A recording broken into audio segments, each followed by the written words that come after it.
Alhamdulillah, alhamdulillah, dulur Victor. Hari ini, masya Allah, kita akan mengaji. Ini adalah mengaji dengan kajian ekonomi syariah, ya. Ekonomi syariah yang insya Allah nanti akan dipimpin langsung, dijelaskan langsung oleh guru kita yang memang bidangnya, ya, yang memang bidangnya dalam kajian ekonomi syariah dalam Islam. Ngaji ekonomi Islam bersama Dr. Haji Muhammad Khairul Anwar SAG MEI.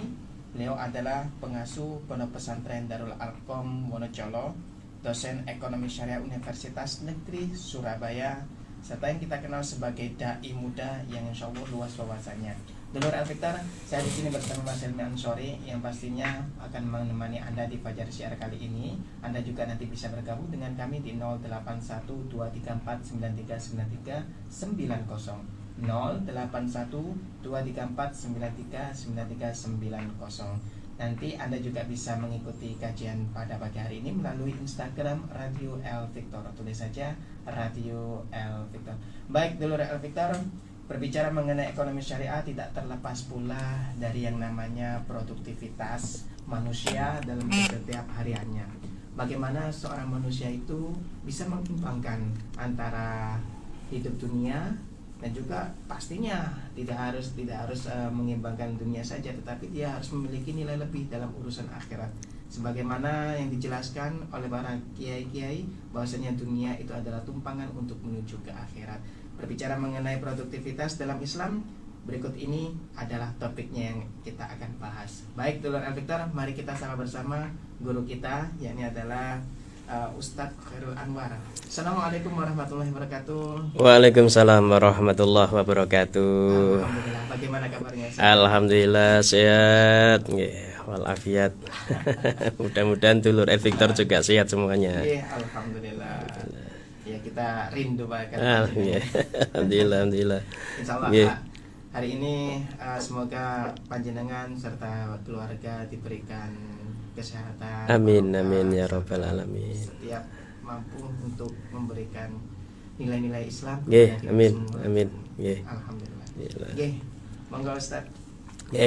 Baik, bismillahirrahmanirrahim. Assalamualaikum warahmatullahi wabarakatuh. Waalaikumsalam. Dulur Victor yang kami hormati, syukur alhamdulillah pada kesempatan pagi hari ini kita bisa kembali bertemu bersama, berkumpul bersama walaupun secara virtual, ya. Mudah-mudahan ini tetap memberikan semangat bagi kita. Amin. Untuk selalu mendekatkan diri kita kepada Allah. Amin ya rabbal alamin. Berbicara tentang produktivitas, memang ini adalah bagian dari perintah dalam Islam, ya. Karena bagaimanapun kita hidup ini kan ya diciptakan oleh Allah untuk tidak berdiam diri, ya. Jadi produktivitas itu kalau dalam kamus bahasa Indonesia maknanya itu kemampuan untuk menghasilkan sesuatu. Ya, jadi kemampuan untuk menghasilkan sesuatu itu ukurannya bukan sekedar kuantitas tapi juga kualitas. Nah, makanya di dalam Islam kaitannya dengan produktivitas ini ada beberapa poin yang harus kita pahami. Yang pertama bahwa produktivitas itu adalah bagian dari amal soleh, ya, terkait erat dengan amal soleh. Jadi kalau kita membaca Al-Quran atau membaca hadis kok ada kalimat amal soleh, maka di dalamnya itu juga termasuk produktivitas. Nah, ada beberapa ayat di dalam Al-Quran, bukan hanya beberapa, banyak ayat, ya. Bahkan kalau bicara amal soleh itu biasanya kaitannya dengan keimanan. Ya, contoh kalau umpama kita ambil salah satu dalam Al-Quran itu kan, wal asri ini kan. Jadi wal asri innal insana lafi khusrin illalladzina amanu wa amilus solihat. Nah, demi masa, demi waktu, sungguh. Nah, ini menarik dalam bahasa Arab ini, innal insana lafi khusrin. Innanya itu sudah taukid, sungguh, ya. Lafi khusrin, lamnya juga lam taukid, sungguh, berarti sungguhnya diulang 2 kali itu kalau bahasa Indonesia boleh itu sungguh-sungguh kan gitu. Tapi kan bahasa Indonesia ada aturan sendiri. Nah, kalau kita pahami berarti ini penekanannya luar biasa. Sungguh manusia itu dalam kondisi rugi illalladzina amanu, kecuali orang yang beriman wa amilu sholihat, dan orang yang amal soleh. Termasuk di dalamnya adalah produktivitas ini. Maknanya apa? Kalau kita ngambil dari ayat ini berarti ya kita harus bisa sebaik mungkin memanfaatkan waktu yang ada. Waktu ini berjalan terus toh. Ya. Jadi waktu ini berjalan terus, nggak bisa terulang kembali. Sekarang tanggal berapa ini? 21 bulan Juli 2022. Walaupun tahun depan ada lagi tanggal 21, tapi kan kondisinya belum tentu sama, berbeda. Sekarang hari Kamis, minggu depan ada hari Kamis, tapi kan kondisinya belum tentu sama. Nah, sehingga setiap perubahan hari, perubahan minggu, perubahan bulan itu harus ada hasil sesuatu yang kita dapatkan dalam kehidupan kita. Nah, ini makna produktivitas kalau kita hubungkan sama surat Wal Asri ini. Ya, gimana tidak Ustaz ya, dan dulur El Victor, kita ini umur kita ini kan jatahnya selalu berkurang ya. Allah. Nah, iya. Kalau umpama ya kita ini mohon kepada Allah diberi umur panjang, lo njaluk dawane sak piro kan gitu. Kalau umpama kita minta umur panjang diberi Allah 100, mau apa ndak? Dikasih 200 umpama, mau apa ndak? Itu kan masalahnya di situ. Belum tentu kita mau loh. Ya. Kok umpama kita diberi umur oleh Allah sampai 200 sampai 300. Ini pertanyaannya, mau apa ndak? Wong belum tentu kita ini mau. Kenapa? Karena belum tentu itu enak. Karena semakin lama semakin kekuatan kita ini kan berkurang. Wong tambah tua itu bukan tambah kuat, tapi tambah susah, tambah lemah gitu kan ya. Sehingga jangan sampai kemudian kita hanya minta panjang umur, tetapi bagaimana kita bisa mempunyai kemampuan untuk memanfaatkan umur yang kita miliki ini. Dan itu diantaranya adalah bagian dari produktivitas itu. Ya, jadi bagaimana memanfaatkan umur kita sehingga menghasilkan sesuatu yang baik dalam kehidupan kita. Nah, inilah makna dari amal soleh ya. Makanya ngapunten ini saya sendiri itu senang kalau sholat itu senang baca Wal Asri. Di samping suratnya pendek, tapi maknanya itu juga dalam gitu ya. Maknanya dalam karena selalu mengingatkan pada diri kita bahwa waktu ini terus berjalan, waktu terus berjalan. Kalau tidak sekarang kita akan kapan? Ya. Besok belum tentu besok kita ini mempunyai kesempatan seperti sekarang. Ya, bulan depan belum tentu. Nah, sehingga bagaimana kita bisa memanfaatkan waktu dengan sebaik-baiknya, itulah bagian dari makna produktivitas. Nah, amal soleh. Urusan hasil ya udahlah serahkan kepada Allah. Bagaimanapun kita ini hanya bisa dan berhak untuk merencanakan, mengusahakan, ikhtiar, berusaha. Nanti hasilnya Allah yang ngatur. Makanya kan Allah juga mengingatkan pada kita wa quli i'malu ya fasayarallahu amalakum wa rasuluhu wal mu'minun. Sudah, lakukan saja, beramallah kalian. Katakan Muhammad, ya kerjakanlah, beramallah kalian. Kalau konteks produktivitas ya produksilah kalian gitu kan. Produktiflah kalian kan gitu. Nah, urusan nanti ya terserah, nanti Allah akan memberikan hasil, dan tentunya hasil itu ya tidak akan jauh dengan bagaimana kita mengusahakan ya. Jadi Masya Allah, kalau kita bicara tentang ini maka kita bisa memahami Islam itu sangat mengajarkan kita dalam produktivitas ya. Sekali lagi bukan sekedar kuantitas ya, bukan sekedar kualitas, tapi bagaimana dua-duanya, baik kuantitas maupun kualitas itu. Contoh begini ya, ngitungnya sederhana, gampang saja Ustaz. Kalau umpama kita sekarang umur 40, oh kita tahajudnya jarang-jarang, Bapak ya. Nah, sehingga besok sudah umur 41 ya ditambah ya. Mungkin asalnya seminggu sekali ya ditambah jadi seminggu 2 kali. Nanti tahun depan tambah lagi seminggu 3 kali. Terus begitu. Yang penting ada perubahan menuju kebaikan. Nah, ini makna produktivitas juga seperti itu ya. Atau mungkin yang ngaji Quran biasanya seminggu sekali. Kemudian ditambah jadi seminggu 2 kali. Terus gitu, nggak usah banyak-banyak, nambahnya sedikit-sedikit tapi continue. Ya, sedikit-sedikit tapi terus ada proses penambahan. Ya, yang sekarang lebih baik dari kemarin, kan? Ya, itulah orang yang beruntung kan begitu. Jadi bukan sekedar sama, kita diarahkan untuk hari ini lebih baik daripada kemarin, besok lebih baik daripada hari ini. Sehingga kalau digambarkan secara grafik itu meningkat terus, ya, naik terus. Walaupun berat, pancene munggah itu ya abot. Ya, munggah itu ya butuh ngegas. Ya munggah kok gak digas ya gak munggah-munggah. Ya, pemenang munggah direm bisa. Nah, ini yang harus kita pahami bersama sehingga bagaimana kita memanfaatkan umur kita untuk produktif dalam kehidupan kita. Nah, kaitannya dengan ekonomi juga begitu. Ya, jadi produktivitas di dalam Islam itu juga terkait dengan bagaimana kita ini bekerja. Ya, bagaimana kita ini ikhtiar untuk memenuhi kebutuhan kita. Itu juga bagian dari produktivitas dalam Islam. Jadi kita ini diajarkan pokoknya bergerak. Bergerak ini ya, bergerak itu kan maknanya berusaha. Produktif maknanya ya. Kalau kita produktif, bergerak gitu pasti ada hasilnya nanti. Ya, pasti ada hasilnya. Kita ini kan kadang-kadang belum bergerak sudah mikir nanti jangan-jangan begini. Jangan-jangannya terlalu banyak. Jangan-jangannya terlalu banyak akhirnya nggak bergerak. Akhirnya nggak jadi bergerak. Nah, jadi dalam ekonomi juga begitu. Jadi begini, kalau kita berpikir secara ekonomi ya, di dalam Islam itu sebenarnya mengajarkan kita ini berdaya di bidang ekonomi. Berdaya. Ya, kalau bahasa gampangannya ya mengajarkan kaya lah.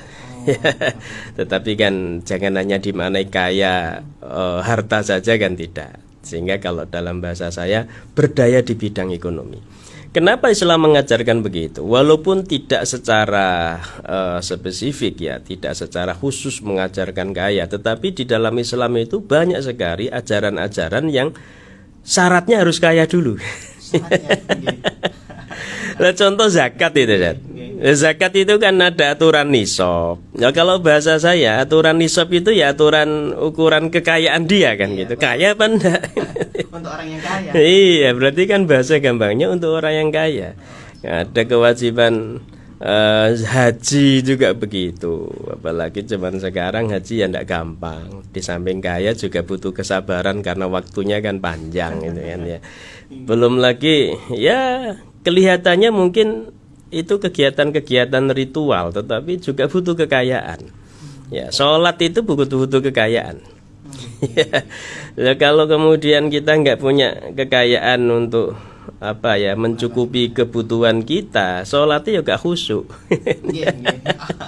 Sholatnya gak khusyuk. Ini Allahu Akbar bukan mikir, bukan khusyuk kepada Allah, tapi mikir kok mangan opo iki lah. Kok bayar SPP anakku gawe opo dan lain sebagainya ya. Jadi di dalam Islam itu banyak sekali ajaran-ajaran yang dalam tanda petik itu seolah-olah syaratnya harus kaya dulu. Ya. Jangankan sholat, syahadat saja itu harus kaya. Kenapa? Gimana bisa menjaga syahadat kalau kita nggak punya kekayaan untuk mencukupi kebutuhan kita? Ya, ditawari mie instan sudah gampang luntur syahadatnya. Jangan-jangan seperti itu. Ditawari sembako sudah luntur syahadatnya. Nah, ini kan salah satu ya kalau dalam bahasa saya tadi ini seolah-olah memang syaratnya harus kaya dulu. Ya, tapi sekali lagi jangan dimaknai kaya raya yang kemudian berlebih-lebihan, tidak. Ya, sehingga bahasa saya tadi itu kan bagaimana kita ini berdaya di bidang ekonomi. Ya, jadi ini poin yang pertama. Jadi produktivitas itu adalah bagian dari amal soleh. Yang kedua, poin kedua, kalau kita bicara produktivitas, tentunya ya ini adalah memang tujuan hidup kita. Ya, tujuan hidup kita itu arahnya ke sana. Alladzi khalaqal mauta wal hayata liyabluwakum ayyukum ahsanu amala. Nah, ahsanu amala. Amala ini karena tadi sudah kita maknai di antara makna amal soleh itu adalah produktivitas. Maka berarti Allah itu menciptakan kita, terus memberikan ujian pada kita. Apa ujiannya? Ya produktivitas kita bagaimana. Nah, sehingga tujuan kita ke depan dalam hidup ini ya produktivitas. Ya sama dengan tadi ya, produktivitas jangan hanya dimaknai secara ekonomi, tapi juga ya kuantitas dan kualitas hidup kita, sholat kita, ngaji kita, bekerja kita bagaimana. Saya berulang kali menyampaikan, jangan dikira kemudian mereka yang sudah pensiun kemudian rezekinya juga pensiun, belum tentu. Jangan mengecilkan Allah lah. Ya, saya sering menyampaikan begitu. Ini sederhana dulu Victor ya, tetapi maknanya sangat dalam. Betapa banyak orang bingung menjelang pensiun, seolah-olah kalau pensiun rezekinya juga pensiun gitu. Padahal rezeki itu kan tidak pernah pensiun. Yang memberikan rezeki itu Allah. Ya gajinya mungkin bisa pensiun, tetapi rezekinya kan tidak pensiun. Jadi kalau ada orang yang berpikir kok aku pensiun rezekiku tuh kok endi, iku ngremehno Gusti Allah. Jadi jangan sampai begitu. Lalu terus kuncinya gimana? Ya bergerak tadi, berusaha tadi itu, produktif tadi itu. Karena ya liyabluwakum ayyukum ahsanu amala. Kita ini ya seolah-olah begini kalau bahasa sederhananya ya. Kita ini ditaruh oleh Allah di muka bumi, terus dilihat sama Allah. Iki lapar iki. Nah, gitu kan. Ya apa iki? Dikek ngene ya apa? Dikek loro titik ya apa? Dikek rezeki sakmene diapakno. Jadi kalau iya, imajinasi saya itu berpikir seperti itu. Jadi kayak kita itu naruh ini boneka kecil gitu ya, terus jika ingin nih boneka ini apa sih ya. Nah, dengan seperti ini bagaimana sih perilakunya, diberi ini bagaimana sih kondisinya, dan seterusnya. Jadi produktivitas itu juga bagian dari ya di antara tujuan hidup kita ya. Ketika kita umpama diberi kemampuan ngaji Quran, terus diapakan dengan ngaji Qurannya itu? Apakah kalau sudah bisa terus berhenti begitu saja? Ya, kalau dia bisa terus berhenti, berarti dia tidak produktif. Ya, diberi kemampuan kesehatan, diapakan kesehatan itu? Dipakai untuk sholat apa tidak? Ya, sholat 5 waktu sebenarnya dia bisa lebih dari itu, tapi kok tidak melakukan sholat sunnah yang lain? Oh, berarti dia tidak produktif. Gitu kan ya. Jadi itu kalau makna produktif dalam hal ibadah ya. Sama dengan produktif dalam ekonomi kan gitu. Dia diberi kenikmatan oleh Allah bisa lulus S1. Nah, diapakan dengan ilmu yang dia sudah dapatkan itu? Atau dia diberi keahlian oleh Allah mungkin dalam bidang tertentu, terus digunakan untuk apa keahlian itu? Kok ternyata dia punya keahlian tapi tidak digunakan untuk apapun? Ya berarti dia tidak produktif. Ya, tidak digunakan, maka tidak produktif. Berarti tidak produktif. Berarti dia tidak bisa melakukan liyabluwakum ayyukum ahsanu amala tadi itu. Ya. Jadi kita memang diciptakan Allah seperti itu, terus diuji oleh Allah dengan ini atau dengan itu digunakan untuk apa? Ya, dia bisa produktif atau tidak. Ahsanu amala tadi, amal yang baik tadi itu kan produktivitas itu bisa maknanya dari sana. Ya, nah masya Allah ini ya memang kelihatannya sederhana tapi ya itu tadi Ustaz. Berat rasanya ini. Jadi kalau kita pikir-pikir dalam Islam ini kan ngomongnya gampang tapi lakonannya abot. Masya Allah. Ya sama dengan meningkatkan iman dan takwa. Lho, itu kan ngomongnya gampang. Tapi lakonane iki gak gampang. Ya. Nah, ini baik, ini poin yang kedua. Jadi produktivitas itu adalah bagian dari upaya atau ya tujuan hidup kita di dunia ini adalah bagaimana kita produktif, karena produktivitas ini nanti dinilai oleh Allah sebagai bagian dari hasil dari ujian yang diberikan Allah di muka bumi ini. Yang ketiga yang tadi sudah kita singgung sedikit ya, bahwa produktivitas di sini ini tidak hanya ukuran duniawi ya, tetapi juga ukuran ukhrawinya bagaimana. Ya, jadi jangan hanya mengukur produktivitas itu dari sisi duniawi saja. Sekali lagi kita ini adalah umat beragama, ya khususnya agama Islam yang mengajarkan pada kita bahwa kehidupan itu kan tidak hanya di dunia, ya, tapi ada kehidupan yang benar-benar kehidupan, yaitu kehidupan akhirat. Maka ketika kita bicara produktivitas, maka tentunya maknanya bukan sekedar menggapai kebahagiaan dunia, tapi juga menggapai kebahagiaan akhirat. Nah, itu kan Allah sudah mengajarkan dalam Al-Quran, Rabbana atina fid dunya hasanah wa fil akhirati hasanah wa qina adzabannar. Jadi bukan sekedar dunia hasanah, tetapi juga akhirat juga hasanah. Nah, produktivitas juga begitu. Ya, memang dia produktif, memang kan secara ekonomi dia semakin kaya, semakin tambah usianya, semakin tambah harta bendanya. Tapi kalau tidak pernah amal, ya tidak pernah sedekah, ya dia produktif hanya duniawi. Ya, berarti produktif ukhrawinya masih belum. Nah, kalau kita hubungkan sama produktivitas dalam Islam, ya berarti dia belum mengamalkan produktivitas dalam Islam yang sebenarnya, karena masih bagian saja. Nah, sebaliknya ngajine sregep, tahajudnya sregep, tapi gak gelem kerja. Ya, dia produktif ukhrawi, produktif dia. Wong ngajine sregep, ngajine jamaah, tahajudnya sregep, tapi produktif duniawinya yang kurang, kan ya. Jadi kalau tidak bekerja, ya bagaimana? Yang bergerak tadi itu kan urusan hasil sekali lagi Allah yang menentukan, tetapi kan hasil itu dimulai dari usaha kita. Ya, memang Allah mampu sebenarnya, umpama kita ya Allah minta 5 juta, ya Allah terus blok 5 juta, umpama Allah mampu seperti itu, tetapi kan yang susah kita sendiri. Kok umpama ana wong ndonga, setiap ndonga njaluk Gusti Allah duit terus langsung dikasih duit. Wah, semua orang begitu semua. Nggak ada yang jualan nanti. Kalau nggak ada yang jualan, ya circle ekonomi nggak jalan nanti ya. Nggak ada yang mau bekerja, nggak ada yang mau berusaha jadi kuli, jadi ini macam-macam, ya akhirnya kehidupan yang akan susah. Makanya Allah sudah mengatur sedemikian rupa, orang itu ada menghasilkan hasil itu karena ada usaha, ada hubungan kausalitas sebab akibat. Ya. Dia dapat uang, yo karena ada sesuatu yang dia lakukan. Ya, jadi ini sunatullah yang terjadi dalam kehidupan kita.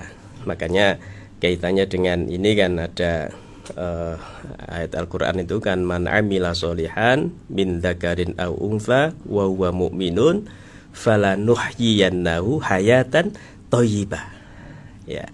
Walanadziyannahum ajrahum bi ahsani ma kanu ya'malun. Nah, ini produktivitas juga ayat ini. Ini surat apa sih ini? Bentar, saya bukakan ini daripada nanti keliru, ini ayat Quran soalnya. Surah An-Nahl ini, An-Nahl 97. Man amila soliham min dzakarin aw untha wa huwa mu'minun falanuhyiyannahu hayatan thayyibah wala najziyannahum ajrahum bi ahsani ma kanu ya'malun. Ya, barang siapa yang produktif, kalau bahasa ini kita terjemahkan sesuai dengan tema kita. Barang siapa yang produktif min dzakarin aw untha, baik laki maupun perempuan. Nah, ini luar biasa, ini berarti tidak bias gender ini ya. Tidak hanya laki-laki, ini perempuan juga ini. Mboten usah mikir lho sing waria ya apa. Jadi baik laki-laki maupun perempuan kalau mau produktif falanuhyiyannahu hayatan thayyibah. Kata Allah, maka dia akan mendapatkan kehidupan yang layak. Ya, kehidupan yang layak di sini sekali lagi bukan sekedar duniawi tetapi juga ukhrawi. Nah, walanajziyannahum, kemudian Allah pun akan memberikan balasan pada mereka ya bi ahsani ma kanu ya'malun. Karena apa yang mereka lakukan, ya, produktivitas yang mereka lakukan itu. Nah, ini yang harus kita pahami bersama sehingga produktif di sini bukan sekedar produktif dalam urusan dunia tetapi juga produktif dalam urusan akhirat ukhrawinya. Gitu, Ustaz. Ustaz, ini menarik tadi yang apa? Yang membahas mengenai produktivitas kemudian berhenti. Waduh. Ini kalau misalkan mempunyai ilmu kemudian dia berhenti, apakah itu tandanya orang tidak bersyukur? Bisa jadi karena dia tidak menggunakan nikmat Allah itu sesuai dengan peruntukannya. Jadi kan syukur itu kan ada yang syukur bil qalbi, syukur dengan hati. Ya, mengakui, meyakini bahwa nikmat ini bersumber dari Allah. Terus kemudian yang kedua syukur bil lisani, minimal kan mengucapkan alhamdulillah. Ya, yang penting lagi yang ketiga syukur bil fi'li, syukur dengan tindakan. Kalau saya membaca di beberapa literatur itu syukur bil fi'li itu ya bagaimana kita menggunakan nikmat Allah itu sesuai dengan peruntukan dan dengan sebaik-baiknya. Ya, jadi bagaimana menggapai ridha Allah. Ya, jadi menggapai ridha Allah. Jadi bagaimana kita gunakan nikmat Allah itu kemudian menjadikan Allah itu ridho. Ya, contoh mama kita diberi nikmat berupa kesehatan. Lo sudah diberi kesehatan kok justru kesehatannya digunakan untuk maksiat. Nah, ini berarti tidak dalam rangka menggapai ridha Allah. Berarti dia nggak syukur. Ya, diberi kenikmatan lulus S1. Nah, ini kan lulus S1 berarti dapat ijazah S1. Lo kok tidak digunakan sebaik-baiknya? Berarti dia tidak dalam rangka menggapai ridha Allah. Karena tidak menggapai ridha Allah berarti dia tidak bersyukur. Nah, sehingga bisa juga itu bagian tidak bersyukur. Begitu Pak Ilmi. Nah, semacam ini kan sering terjadi. Jadi orang tuanya memaksa kamu harus di kedokteran. Dan begitu anaknya yang suka, akhirnya dijalani kedokteran. Selesai kedokteran, ijazahnya dikasihkan ibu. Niku tasik sae. Niki wonten sing kengken kedokteran, ibu ae sing di kedokteran. Allah. Juga termasuk yang disampaikan oleh Ishak tadi tidak melanjutkan apa namanya produktivitas. Iya, produktivitas keilmuannya. Jadi ya memang zaman sekarang kan tidak gampang. Ya, jadi memang kadang ibunya, orang tuanya pengennya begini, tetapi ternyata anaknya tidak sesuai. Ya, karena bagaimanapun memang tidak sama. Rasulullah itu kan mengingatkan kita, fa innahum makhluquna ghairu zamanikum. Anak-anak kita ini makhluk yang berbeda zamannya dengan kita. Lah wong kok zaman sekarang bisa diajari carane apa itu yang manual itu ya sudah sudah ketinggalan. Wong ke depan ini sudah digital semua. Ya, jadi ya ini tidak ini ya banyak bukan berarti menyalahkan cara mendidiknya orang tua, tetapi sekali lagi masing-masing anak itu kan berbeda. Ya, sehingga yang penting kita ajari dasar-dasar agamanya. Produktivitas tadi itu kan juga bagian dari dasar agama kita ya. Nah, karena bagian dari amal soleh tadi itu. Nah, kita berbicara tentang model pendidikan yang lama, misalnya manual gitu sekarang kan. Dan kalau dibilang apa namanya hasil, kemanfaatannya kok lebih yang lama. Manfaatnya lama. Kenapa? Faktor apa ini? Ada apa ini? Ini kompleks ini, Pak Ilmi ya. Jadi ya memang kalau dipikir sederhana kan seolah-olah kok lebih berhasil model yang lama. Ya. Zaman dulu itu kan ngaji itu masih ingat kita kan sampai tidak ada metode alif fathah a, alif kasroh i, alif dhamma u a i u kan hanya itu. Tapi ternyata hasilnya luar biasa. Bahkan mungkin sampai tangan itu apa itu jarem semua digewepui garisan garis. Ya kalau menurut saya bukan hanya itu yang menyebabkan, tapi tantangan zaman juga sangat berbeda. Sehingga kalau umpama model belajarnya itu zaman dulu tapi tantangannya zaman sekarang, lebih rusak anak sekarang. Jadi kan mengikuti, jadi modelnya dulu masih biasa-biasa karena tantangannya juga biasa-biasa. Loh sekarang modelnya macam-macam tapi tantangannya juga macam-macam. Sama dengan kesehatan itu saat ilmiah. Dulu kok kayaknya nggak begitu dengar ya orang sakit stroke macam-macam itu. Ya zaman dulu kan nggak seberapa dengar ya. Saya nggak tahu itu karena nggak ada yang periksa atau bagaimana ya. Banter angin duduk. Iya. Karena memang yang dimakan kan masih banyak yang murni alami. Jadi tantangannya kan berbeda. Makanya ya tadi ya fa innau makhluquna ghairu zamanikum. Jadi anak kita ini memang diciptakan oleh Allah yang di zaman berbeda dengan zaman kita. Nah, ya ngapunten saat ini. Dulu itu contoh sederhana ya.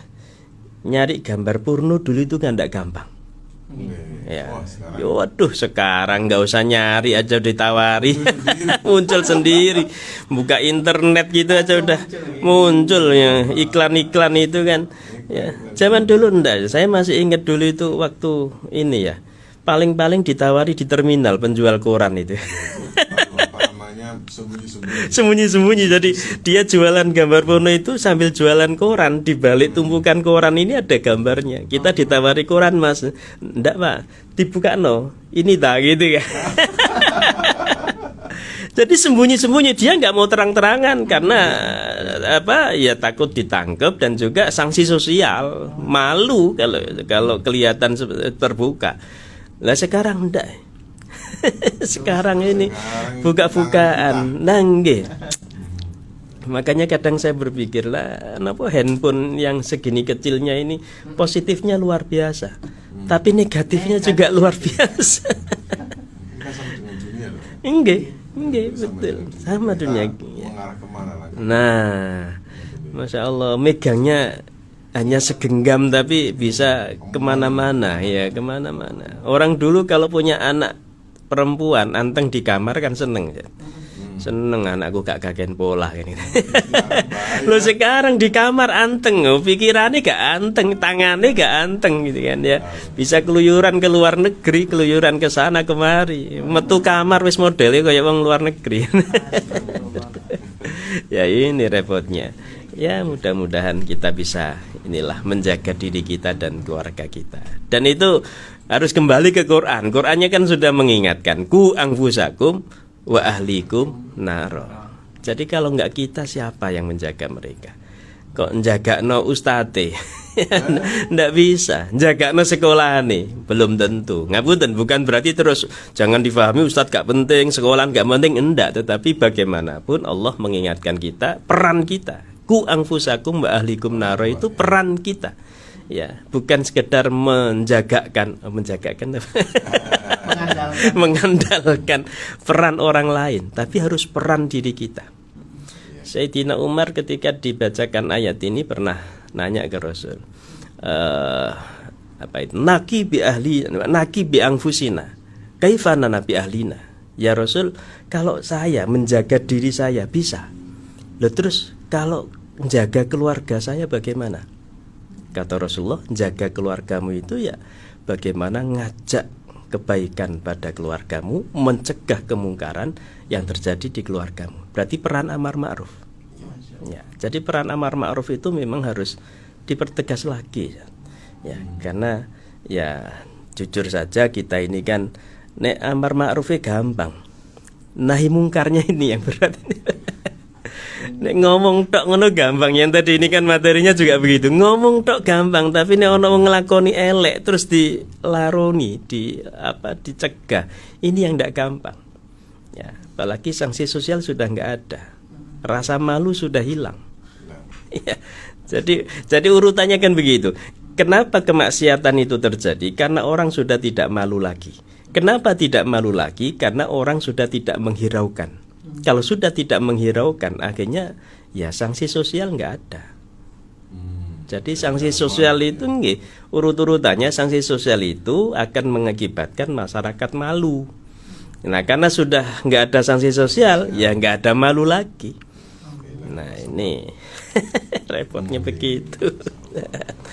Kalau memang itu kembali ke produktivitas. Banyak orang yang berkaitan dengan produktivitas ini orientasinya kok ya hanya sekedar penghasilan kekayaan atau benda. Ini padahal tadi ada dunia ukhrawi tadi ya. Dunia ukhrawi kuantitas kualitas tadi. Kenapa begitu? Orang itu kan pragmatis dah. Ya pragmatis. Saya begini dapat apa? Loh kalau kita bicara urusan ibadah yang tidak nampak. Kalau pragmatis itu kan maunya yang nampak. Jadi saya bekerja dapat bayaran. Kalau bekerja sekian, nah jadi transaksional. Tapi kalau ibadah kita kan tidak nampak. Kau no cerita nenek sholatnya 5 waktu nanti duitnya tambah langsung. Oh kalau seperti itu rame masjid. Oh ngono makan siang Jumatannya rame. Lah nggih, milih nyari masjid yang menyediakan makan siang. Jadi menurut saya karena memang sikap dan sifat manusia sendiri itu yang sangat pragmatis.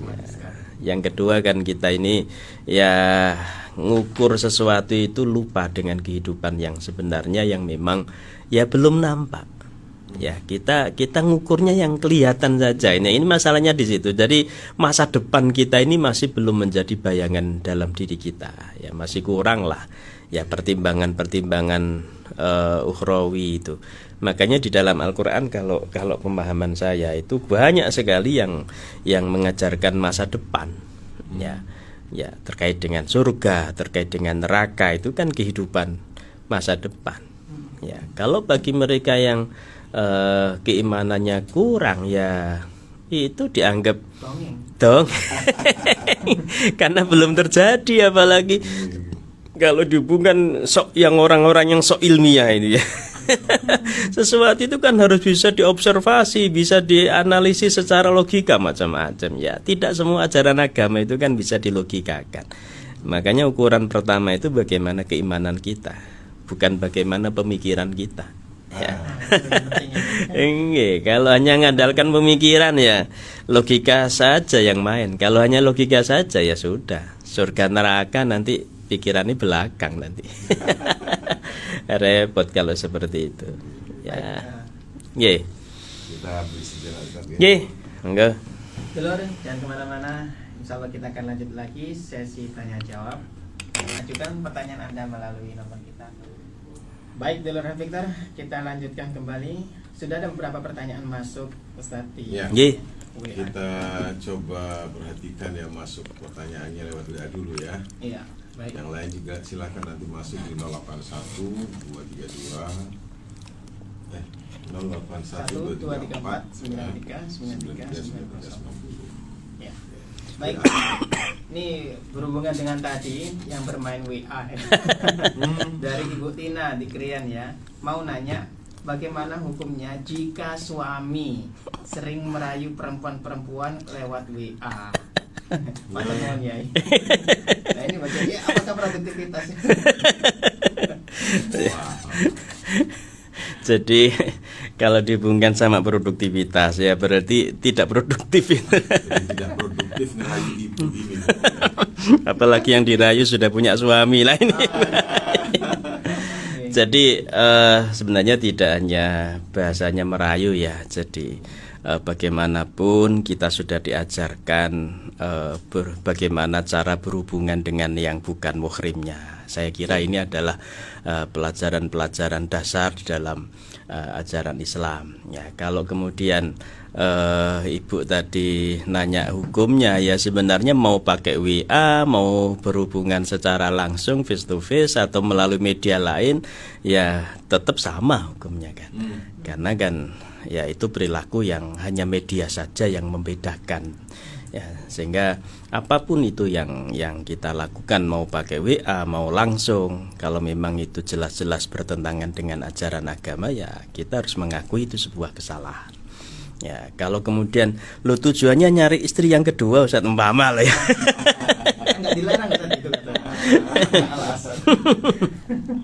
Ya, saya kira itu harus, ini banyak hal yang harus kita kaji kalau seperti itu kan. Karena bagaimanapun kita tidak menafikan memang Islam kan memperbolehkan nikah lebih dari satu, tetapi tidak semudah itu kemudian wis pokoknya nikah lagi, tidak semudah itu. Ada proses yang harus kita lakukan ini ya. Saya kira ini betul perlu topik tersendiri. Insyaallah. Tidak diperhatikan Allah takdilunya. Nah, Allah takdilunya. Loh, kita sudah berusaha adil, Mama. Ya, berusaha, tetapi kan faktanya belum tentu bisa. Adil bagaimana? Iya. Kalau ngapunten, ini agak melenceng sedikit ya. Kalau bahasa saya kok fawahidatan itu jalur utama. Jalur utama.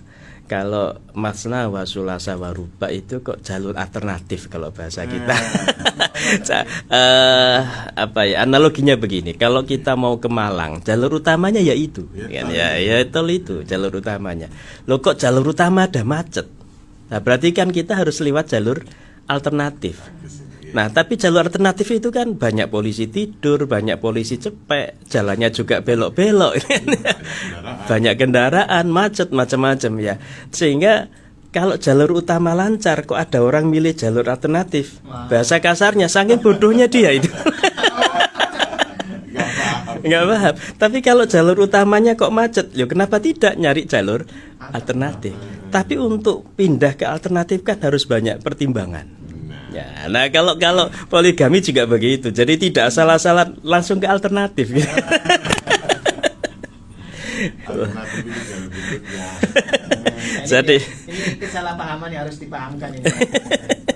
enggak, jadi jangan terus dikit-dikit loh ini diperbolehkan. Tidak semua diperbolehkan itu kan tiba-tiba kita lakukan. Ada proses yang harus kita lakukan sebelum melakukan yang dibolehkan itu. Ini jelas ya. Kalau Mas Ishak mau ya monggo, tetapi Jalan utamanya masih itu tidak ada kendala. Tidak ada Salah. Salah. Semua berjalan baik. tapi pesan saya ini kan kaitannya dengan keluarga juga ya. Kalau kita merujuk pada Al-Qur'an itu kan fa in ata'nakum fala tabghu alaihin nasabila. Kalau suami istri itu sudah berusaha sama-sama menjalankan kewajiban, ya aja digolek-goleki salahane. Lah, fala tabghu alaihin nasabila. Jangan mencari-cari kesalahan. Kalau mencari-cari kesalahan ya pasti ketemu. Wong menungso. Menus-menus kakean dosa. Ya, digoleki salah mesti ketemu. Wong lanang digoleki salah mesti ketemu. Wong wedok digoleki salah, iya pasti ketemu. Nah, jadi Modus berarti. kuatirnya kan gini Mas Elmi, engko cek iso golek jalur alternatif tak golek salah ya. Nah kalau seperti Lah ya modus. Masalah. Jalur utama udah. Ini kan pertanyaan ini. Kita lanjutkan pertanyaan selanjutnya. Luar biasa ini. Kita diajak bermain analogi. Kita punya jalan utama loh ya. Hujan Mas. Kalau macet barangkali beda lagi. hujan kan tidak seterusnya tuh. Baik Ada ya. pertanyaan berikutnya ini. Selanjutnya ini ada dari Assalamualaikum, mau nanya Alhamdulillah wabarakatuh. bagaimana cara-cara untuk penyemangat agar lebih baik dan semangat terus ya dari Bu Vina. Produktif terus berarti ini ya, semangat terus. Jadi begini ya, kalau kita menggunakan bahasa makalah itu kan mangkana yaumuhu ka'amsihi Ya, barang siapa yang hari ini lebih sama dengan hari kemarin, bahwa mahbunun, itu tertipu. Ya, Tertipu. sama saja tertipu. Jadi hari ini umpama ngikurnya gampang ya. Hari ini ngajinya 1 ayat, kemarin 1 ayat, berarti sama kan? Nah, berarti itu mahbunun, tertipu. Kenapa tertipu? Ya karena jatah umurnya berkurang tapi kebaikannya tidak bertambah. Ya. Wa man kana yaumuhu syarron min amsihi, kok hari ini lebih jelek daripada hari kemarin, fa huwa mal'unun, itu terlaknat itu. Ya lebih parah lagi. Ya. Sehingga ya kita harus berusaha menambah kebaikan itu dalam kehidupan kita. Walaupun ya namanya iman itu kan yazid wa yangkus. Ya kadang tambah, kadang kurang. Yang penting sekarang begini, tambahnya jangan sampai kurang daripada kurangnya kan gitu kan. Jadi tambahnya harus lebih tinggi. Ya. Jadi kalau digambarkan grafik ya. Ya kalau tambahnya itu lebih banyak, maka average-nya, rata-ratanya ya pasti naik. Tapi kalau tambahnya itu sedikit tapi turunnya itu banyak, ya average-nya pasti akan turun ya. Jadi inilah makna ya apa nggih, ahabul a'mal adwamuha wa inqala, kalau dalam bahasa hadis itu kan, bahwa sebaik-baik amal itu sedikit tapi kontinu. Ya, sedikit tapi terus dijalankan. Istiqomah kalau bahasa agamanya. Jadi nggak usah mikir banyak terus selesai terus lama nggak melakukan, ya jangan begitu. Ya yang penting sedikit terus tetap dilakukan sedikit terus. Saya kira itu juga bagian dari penyemangat kita. Ya sama dengan kita biasa ngajari anak kita untuk belajar tiap hari. Jadi tidak sekedar nunggu ketika ujian. Jadi ketika ujian belajar, tapi kalau nggak ada ujian nggak pernah belajar. Kalau itu tidak istiqomah, nggak sering instan. Jadi saya kira itu bagian dari penyemangat kita. Kemudian yang kedua, menurut saya ya bagaimana kita bisa menghadirkan Allah dalam kehidupan kita. Inilah kalau dalam bahasa agama namanya ihsan. Ihsan itu anta butullah ka'annaka tarahu fa illam takun tarahu fa innahu yaraka. Jadi kita melakukan aktivitas apapun seolah-olah kita ini melihat Allah, seolah-olah kita ini di hadapan Allah. Tapi kalau kita nggak bisa menganggap begitu, ya fa innahu yaraka, kita harus menganggap bahwa Allah selalu melihat kita. Kalau bahasa saya, ya kita hadirkan Allah dalam kehidupan kita. Itu akan menjadi semacam pengawasan yang built-in, yang masuk ke dalam diri kita. Tanpa ada pengawas dari luar, kita sudah merasa diawasi oleh Allah. Ya, sehingga itu salah satu yang bisa memberikan semangat bagi kita untuk melakukan kebaikan. Saya yakin kalau kita bisa menghadirkan Allah dalam kehidupan kita, kita maksimal melakukan kebaikan. Merasa dilihat sama Allah. Ya, tapi kalau kita melakukan kejelekan, ya kita berpikir 1000 kali yang merasa dilihat Allah. Makanya tahun berapa itu Mas Isa dan Mas Ilmi, saya pernah diundang semacam diskusi seminar gitu, anak-anak muda SMA itu. Saya diberi tema pacaran dalam Islam. Waduh, ini temanya ini agak menjebak juga ini kan. Ini kalau langsung ngomong pacaran haram, wah ini Melayu kabeh teko Islam iki. Arek-arek muda kabeh. Akhirnya saya pakai teori ini. Jadi bagaimana menghadirkan Allah dalam kehidupan kita. Saya bilang ketika Anda berduaan itu tidak pernah berduaan. Selalu ada yang bukan hanya bertiga tapi berbanyak. Jadi kita berdua ditambah Allah pasti ada. 3 berarti kan? Ya, kemudian setan pasti ada. Berarti 4. Rokib atid dalam diri kita ada. Ya, rokib atid pada diri teman kita ada. 8. Jadi kalau kita berduaan itu minimal ber8. Kenapa saya bilang minimal? Karena tadi setannya hanya dihitung 1. Loh, setan itu tidak 1, banyak sekali. Banyak sekali. Berarti rame-rame. Akhirnya peserta yang anak-anak muda itu manggut-manggut. Iya. Berarti kita nggak pernah berduaan. Nah, ini salah satu ya implikasi ketika kita bisa menghadirkan Allah dalam kehidupan kita. Insya Allah kebaikan kita maksimal, semangat kita lakukan, ya keburukan, kejelekan kita berpikir 1000 kali. Oke, saya kira itu, Mas. Kali pun telas. Enggak, enggak terasa. Saya ini ada akreditasi prodi juga ini. Nah, mohon doanya mudah-mudahan prodi ekonomi syariah UNESA bisa dapat unggul lah. Amin. Nggih, hari ini sama kemarin hari ini. Makanya nggih jam 8 ini saya harus ke kampus. Sini di Ketintang nggih. Nggih. Nggih, sami-sami. Nggih. Nggih, mugi-mugi dulur Elfittor semuanya selalu diberi kekuatan iman, kekuatan Islam, dan bisa istiqomah dalam menjalankan perintah Allah, meninggalkan larangan Allah. Amin ya rabbal alamin. Bismillahirrahmanirrahim. Allahumma sholli ala sayyidina Muhammad wa ala alihi washabbihi wasallim. Alhamdulillahi rabbil alamin. Hamdan syakirin, hamdan na'imin, hamdan yuwafi ni'amahu wa yukafi'u mazidah. Ya Rabbana lakal hamdu kama yanbaghi li jalali wajhikal karim wa 'azimi sultanik. Allahumma inna nas'aluka al-'afwa wal 'afiyah fid dini wa dunya wal akhirah. Allahumma inna nas'aluka al-huda wat tuqa wal 'afafa wal ghina. Allahumma 'allimna bima yanfa'una wa anfa'na bima 'allamtana. Subhanaka la ilma lana illa ma 'allamtana innaka antal alimul hakim.